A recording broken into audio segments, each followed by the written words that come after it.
नमस्कार मित्रांनो, आजच्या या व्हिडिओमध्ये आपण महाडीबीटीची जी स्कॉलरशिप आपण ऑनलाईन ॲप्लिकेशन करतो, तर त्यासाठी आपल्याला जी नवीन अपडेट आहे, OTR नंबर आपल्याला ॲप्लिकेशन करताना जो आहे तर तो लागतो.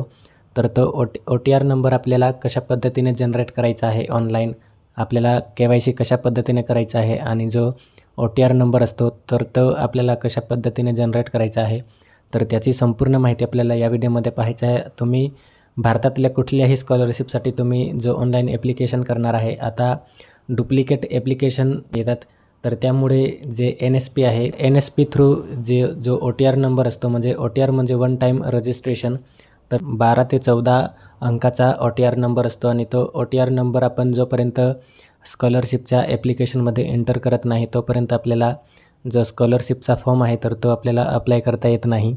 तर त्यामुळे जो OTR नंबर आहे तर तो या ठिकाणी आपल्याला जनरेट ऑनलाईन करायचा आहे.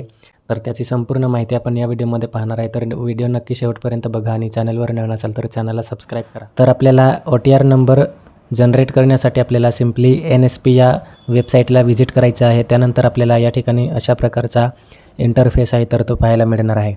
तर या ठिकाणी आपल्याला लॉग इन, रजिस्टर आणि चेंज मोबाईल नंबर आणि CSC लॉग इन असे ऑप्शन या ठिकाणी पाहायला मिळणार. तर सिम्पली आपल्याला या ठिकाणी जे स्टुडंट रजिस्टर आहे, आपण पहिल्यांदा या ठिकाणी रजिस्टर करणार आहे, त्यामुळे आपल्याला सिम्पली रजिस्टर या ऑप्शनवरती क्लिक करायचं आहे. जसे आपण या ठिकाणी रजिस्टर या ऑप्शनवरती क्लिक करणार, आपल्याला या ठिकाणी गाईडलाईन दिलेली आहे. रजिस्टर मोबाईल नंबर करायचा आहे, त्यानंतर 3 नंबरची स्टेप आहे eKYC आणि त्यानंतर आहे फिनिश. तर हे जे रजिस्ट्रेशन आहे तर ते रजिस्ट्रेशन करून आपल्याला या ठिकाणी एक रेफरन्स नंबर दिला जाणार आहे. तर त्या रेफरन्स नंबरने आपण त्या ठिकाणी जो OTR नंबर आहे तर तो जनरेट करू शकणार आहे. तर या ठिकाणी आपल्याला I agree to the follow, तर अशा प्रकारचे जे चेकबॉक्स आहे तर ते आपल्याला टिक करायचं आहे. टिक करून सिम्पली आपल्याला या ठिकाणी नेक्स्ट बटन दिलेलं आहे. तर या नेक्स्ट बटनवरती आपल्याला सिम्पली क्लिक करून पुढची जी प्रोसेस आहे तर ती त्या ठिकाणी करायची आहे. जसे आपण या ठिकाणी नेक्स्ट या ऑप्शनवरती क्लिक करणार, आपल्याला या ठिकाणी रजिस्टर मोबाईल नंबर असा ऑप्शन आहे तर तो पाहायला मिळणार. तर या ठिकाणी आपल्याला सिम्पली आपला जो मोबाईल नंबर आहे तर तो एंटर करून गेट OTP या ऑप्शनवरती आपल्याला सिम्पली क्लिक करायचं आहे. जसे आपण गेट OTP या ऑप्शनवरती क्लिक करणार, आपल्याला या ठिकाणी एक OTP जो आहे तर तो मोबाईलवरती रिसीव होणार आहे आणि OTP रिसीव करून आपल्याला सिम्पली कॅप्चा जो आहे तर तो फिलअप करायचा आहे. त्यानंतर सिम्पली आपल्याला व्हेरीफाय या ऑप्शनवरती क्लिक करायचं आहे. जसे आपण व्हेरीफाय या ऑप्शनवरती क्लिक करणार, आपला जो OTP आहे तर तो त्या ठिकाणी व्हेरीफाय होणार आहे. त्यानंतर जसे आपण मोबाईल नंबर OTP व्हेरीफाय करू, आपल्याला 3 नंबरचा जो स्टेप आहे eKYC, तर त्यासाठी आपल्याला आपला जो आधार नंबर आहे तर तो त्या ठिकाणी लागणार आहे. आधार नंबर जसे आपण एंटर करणार, आपल्या जो आधार रजिस्टर मोबाईल नंबर असणार, तर आधार रजिस्टर मोबाईल नंबरवरती एक OTP येणार आहे. तर आपल्या सिम्पली आधार नंबर एंटर करून गेट OTP या ऑप्शनवरती क्लिक करायचं आहे. जसे आपण गेट OTP ऑप्शनवरती क्लिक करणार, आपला जो OTP वगैरे आहे तर तो त्या ठिकाणी सबमिट करून आपल्यावर जी कन्सेंट असणार आधार प्रोव्हाइडिंग, म्हणजे आधार जो डिटेल आहे तर ती आपण त्या ठिकाणी देत आहे. त्यामुळे आपल्याला जे आय ॲग्री आहे किंवा जी डिटेल आहे तर ती रीड करून आय ॲग्री करायचं आहे.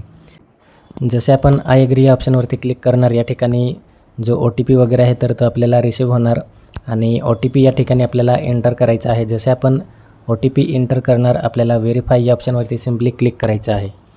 जसे आपण व्हेरीफाय या ऑप्शनवरती क्लिक करणार, आपल्याला या ठिकाणी NPCI सक्सेस दिसणार आहे. म्हणजेच आपल्या आधारवर जे बँक अकाउंट आहे तर ते त्या ठिकाणी सीडेड असणार, तर ते दाखवणार आहे. आणि जर आपल्या आधारला जे बँक आहे तर ते त्या ठिकाणी सीड नसणार, तर त्या ठिकाणी आपल्याला जे आहे तर ते रिजेक्ट होणार आहे किंवा दाखवणार नाही. तर त्यामुळे जर आपलं आधार सीडिंग नसेल तर आपण बँकेत जाऊन आधार सीड करू शकतो. जसे आपण आधार सीडिंग या ऑप्शनवरती क्लिक करणार, आपल्याला आपली प्रायव्हेट जी डिटेल आहे आधारवरची पर्सनल डिटेल त्या ठिकाणी आपल्याला पाहायला मिळणार. त्यानंतर आपल्याला या ठिकाणी मदर नेम आणि फादर नेम फक्त ते त्या ठिकाणी फिलअप करायचं आहे आणि बाकीची जी माहिती आहे तर ती ऑटोमॅटिक फिलअप होऊन येणार आहे. त्यानंतर संपूर्ण माहिती आपण या ठिकाणी फिलअप केल्यावर आपल्याला सिम्पली फिनिश या ऑप्शनवरती क्लिक करायचं आहे. आपली संपूर्ण माहिती चेकआउट करून फिनिश या ऑप्शनवरती क्लिक करायचं आहे. जसे आपण फिनिश या ऑप्शनवरती क्लिक करणार, आपले रजिस्ट्रेशन जे आहे तर ते जनरेट झालेलं आहे. तर रजिस्ट्रेशन जनरेट झाल्यामुळे आपल्याला या ठिकाणी एक रेफरन्स नंबर दिला जाणार आहे आणि आपल्याला टेक्स्ट मेसेजसुद्धा येणार आहे. जो रेफरन्स नंबर आपल्याला मिळणार आहे तर त्या रेफरन्स नंबरद्वारे आपण जो OTR नंबर आहे तर तो त्या ठिकाणी जनरेट करू शकणार आहे.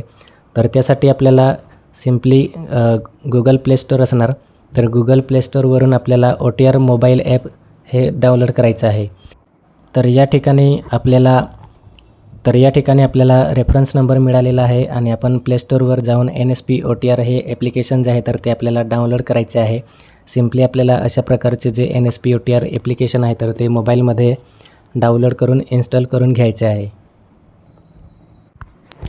जसे आपले NSP OTR ॲप्लिकेशन डाउनलोड होणार, आपल्याला या ठिकाणी अशा पद्धतीचा जो इंटरफेस आहे तर तो पाहायला मिळणार आहे.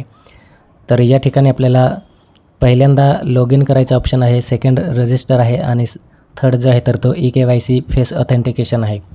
तर या ठिकाणी आपल्याला जो रेफरन्स नंबर आहे तर तो मिळालेला आहे, त्यामुळे आपल्याला eKYC फेस ऑथेंटिकेशन 3 नंबरचा जो ऑप्शन आहे तर तो सिलेक्ट करायचा आहे. आणि त्यानंतर आपल्याला या ठिकाणी जो रेफरन्स नंबर आपल्याला मेसेज मिळालेला होता किंवा स्क्रीनशॉट आपण घेतला होता तर तो रेफरन्स नंबर आपल्याला या ठिकाणी एंटर करायचा आहे. आणि त्यानंतर जो रेफरन्स नंबर वगैरे आहे तर तो एंटर करून आपल्याला जो रजिस्टर मोबाईल नंबर आहे तर त्यावरती आपल्याला एक OTP रिसीव्ह होणार आहे आणि तो OTP आपल्याला एंटर करून त्या ठिकाणी जे लॉग इन आहे तर ते करायचं आहे आपल्याला.